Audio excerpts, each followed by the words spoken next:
Good morning. In this video, I'll be reviewing a program from a YouTuber called Workout Health and Fitness. Now, this is like an AI voice or like a bot voice, so not entirely convinced this is an actual human, but we'll review their program and see if they, human or not, are any good at writing programs. So, it's a body part split, which I'm not a huge fan of, just because of the tendency of body part splits to overload like a certain muscle on a certain day and not give you that many not that much stimulus to muscle over the course of a week. So as an example, you might have a chest day, as we have here, where you destroy your chest, but you never train chest again for the whole week. Whereas it's normally better to train chest, 2 or 3 times a week, but less intensely or with less volume. But anyway, let's jump in. So the first thing to note is that we have no sets or reps or anything. So you're just kind of being left to your own devices there, which is okay. Not every program has to have sets and reps. We start on Monday with chest day with a flat bench press. Beautiful exercise selection. Flat barbell bench is a great way to start a workout, so nothing wrong with that. Really, really good. Then we go to incline barbell bench. Now, ideally, I would like this to be an incline dumbbell, just because I think that it's often good to have dumbbell and barbell in your program, because they both have different strengths and weaknesses.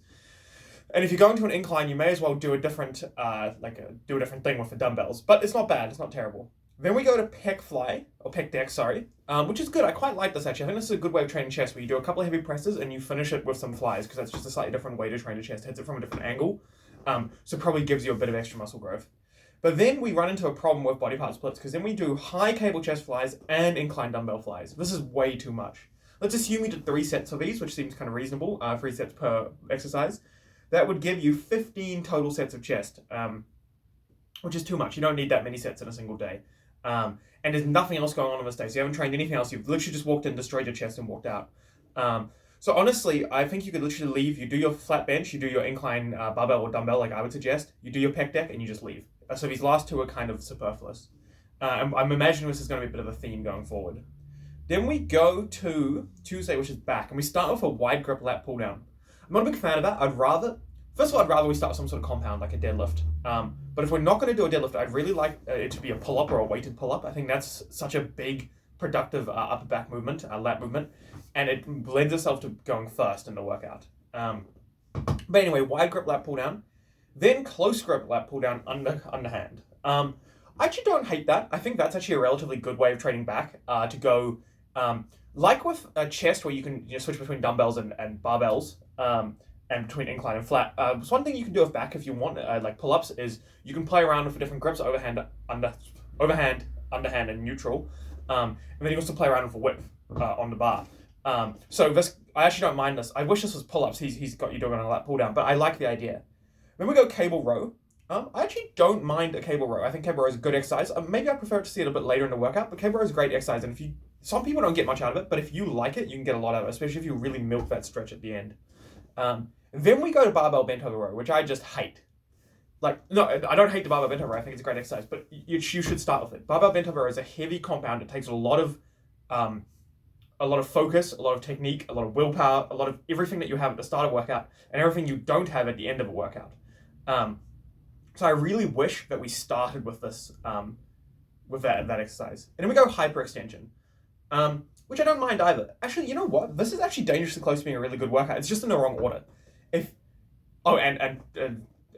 Lat pull down instead of pull-ups. But if you just made a couple of changes, it's actually not a bad workout. If you popped the barbell bent over row to start with, then hyperextensions, then you did wide grip pull-ups and then narrow grip chin-ups, and then finish with with a cable row, I think this would be fantastic.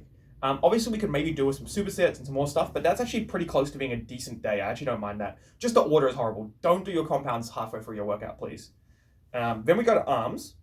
We start with bicep curls. It doesn't say what type of bicep curl, whether it means barbell or dumbbell or anything like that. I'm assuming they just mean a straight bar bicep curl. That's kind of a basic if you say bicep curls, which honestly, if you're doing an arm day, is not a bad way to start. So I don't mind that at all. Then we go to incline bicep curl. So this is definitely with dumbbells. I don't mind that either, actually. I think that's a good exercise. And I think it especially pairs well. We're talking about that barbell dumbbell dichotomy where both bring their advantages. It's so true with arms as well. So I actually think it's not a bad idea to start with a heavy barbell and then go to incline dumbbells and get a different look at the muscle, make each arm work individually and get a stretch on the bicep. So I don't mind that at all. Then we go hammer curl, which is good. Once again, bit of a different look on the bicep, a little bit more forearm, brachioradialis, that top muscle of your forearm, like really doing a lot of the work. But because your biceps are tired, it's still going to be a little bit bicepy, which is not a problem. So I actually really like that. I don't mind that at all. Then we go straight bar tricep pushdown, which is a good exercise. Yeah, a lot of people get a lot out of that. Good tricep isolation, nothing wrong with that. Then seated dumbbell tricep extension. I think they just mean a French press, or unless they mean like a one-arm one. I'm not a huge fan of a one-arm one, just because it feels a little shouldery and a little elbowy and not in a good way. But if you don't mind it, that's fine. Or if I mean a French press, then that's fantastic. I really like a French press. So that's good. Either way, that's actually kind of fine. Oh my god. And then we go close grip bench. Once again, this is actually not a bad day. I don't mind this day at all. It's just in the wrong order. Put this close grip bench at the top of the day, and then everything's perfect. The other thing as well is all of this could be supersetted. This could be arm days. Often, if you've got them in your program, they're designed to be short. They're designed to be chill. So this could all be supersetted. You could literally, maybe what you would do is you'd do straight sets of your bicep curls with the barbells you can take real seriously, and straight sets of your close grip bench press, so you can take that real seriously, really put in a commitment. But then for the other stuff, for the incline curls and the straight bar push down and the hammer curls and the seated dumbbell tricep extension, just superset all of that. And you could be in and out of this workout in 40 minutes with a massive minging arm pump. But they have a really big issue with this is just putting a compound at the end. The close grip bench is going to take a lot of focus, a lot of commitment, a lot of drive, a lot of willpower. It should go at the start. Then we go Thursday, which is abs and forearm. This is interesting. It's not standard to have like an ab day or a forearm day, but if you kind of view it as like almost like an active rest day, where you're kind of like, look, in a lot of programs you might have just been resting on this day, so why not do something? Then maybe it makes a little bit of sense. So let's have a look. We start with crunches, which I don't like, just because they're a short range of motion. A lot of people get an intense burn from them, but you're not moving through any significant range of motion. There's no stretch on the abs, so they're not a great hypertrophy exercise. If you were to swap those out to sit-ups, or better yet, decline sit-ups, big range of motion, big stretch on the abs, and this would be totally fine. Then we go vertical leg raises.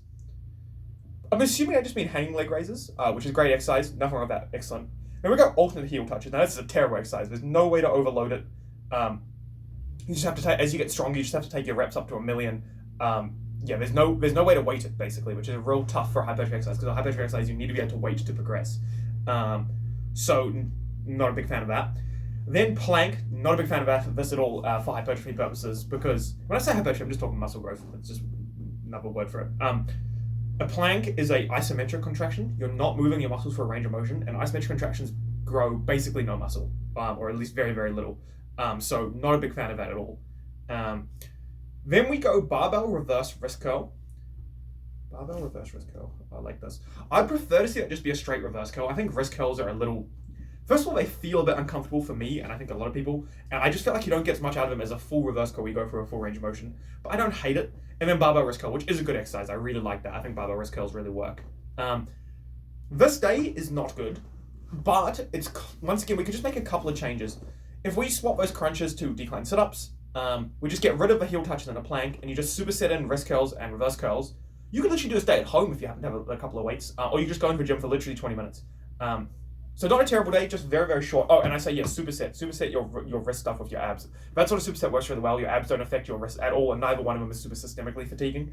So yeah, this is a very, very short day if you do the supersets and you get rid of the stupid exercises. So definitely you could add some more to this day. Then we go to shoulders, Friday. Seated dumbbell shoulder press. Yeah, great way to start a day. I, just with my bias, would prefer a military press, a standing barbell overhead press. But there's nothing wrong with a seated dumbbell press. So really, really good choice there. Then we go lateral raise. Yep, once again, great choice. I think basically the core of getting big shoulders is heavy presses and then some sort of lateral raise, so fantastic. Then front raises, which I'm not in love with, because often you get enough front delt volume from your pressing. But because we're not doing that much pressing in this, we kind of are though, because we had the narrow grip bench. I don't hate front raises, they're not bad. If you find you can tolerate the extra front delt volume, and by tolerate it I mean recover for your presses, then there's not a problem there. Then seated reverse fly on machine. Yeah, that's a good exercise. I quite like it. It depends on your machine. For example, the machine at my gym, my arm's quite long and it doesn't adjust long, so I have to like do this and it's pretty goofy. So I'm not a fan of, but if the machine works for you, this is an excellent exercise. And then shrugs. Nice to see the traps getting some love. Yeah, you know what? This is actually a good day. This is actually a well-programmed day. Compound at the start, good quality choice of isolation exercises. I like it. Once again, it does suffer a little bit from a body part split thing. And the other thing is that it's just a very short day. Like once again, especially if you supersetted the reverse flies and the shrugs and stuff, which you definitely could. This day could literally be 30 minutes, but it's good. I don't have a problem with it. That's actually our best day so far. And then we go to legs. Now, one thing that's really important to note is that we're only training legs once a week. We're only training all these things once a week, which, yeah, is not ideal. But anyway, we go Smith machine squat, which I don't mind. I mean, once again, my bias, I'd prefer to see that just be a straight barbell squat. I think if you're starting with it, you may as well just use a bar. But look, there's nothing wrong with the Smith machine. I don't hate it, so it's totally fine. Then we go leg extension. Leg press, which is good. Yep, I like leg press, and I like doing it after you squat because it's a little bit less technically demanding, or quite a bit less technically demanding, but still hard. Then we go leg extension. Good, just a bit of cheap quad isolation. When I say cheap, I mean it's not affecting the rest of the body or systemically too much, just the quads. Then lying leg curls, which I think is a good exercise selection. I think lying leg curls are a great hamstring exercise, and same sort of thing, quite cheap. They're not going to affect anything else. And then standing calf raises. This is actually a fantastic leg day. Nothing wrong with this. It's just that we're only training legs once a week, so you're unlikely to grow anywhere near how much you could. But the exercise selection here and the order is fantastic. You start with a compound, then go to sort of like compound adjacent in the leg press, then you go to isolation and finish with calves, and then rest on Sunday. It's actually funny. I feel like this program kind of got better as it went. Especially like the last 2 days, shoulders and legs are not bad. Like I say, this program, despite the fact that some of the exercise selection is not bad and what we talked about, it's not optimal because you're only training each muscle group once a week. But with that said, assuming you're relatively committed, all of these days are so short that, no joke, I think you could condense this entire program. It's a 6-day split. You could condense this entire program into 3 days, just superset everything, put it all into 3 days and run it twice a week. And I think that would actually get you some pretty good results. So I'll just give you a quick example. You could put the ab and forearm day and the shoulder day together. Those would just go together easily. Maybe you wouldn't bring the leg, so maybe you turn it into a 4-day split, because you'd bring the ab and forearm day and the shoulder day, just put them together.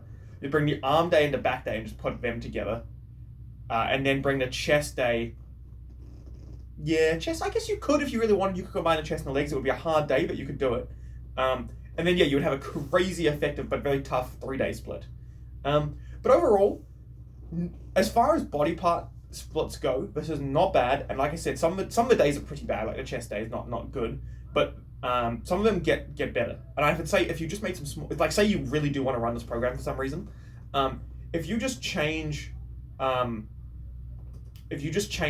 exercise order and a couple of the small exercise selection things that I've talked about, it's not a terrible program. So yeah, thanks very much for watching, and have a good day.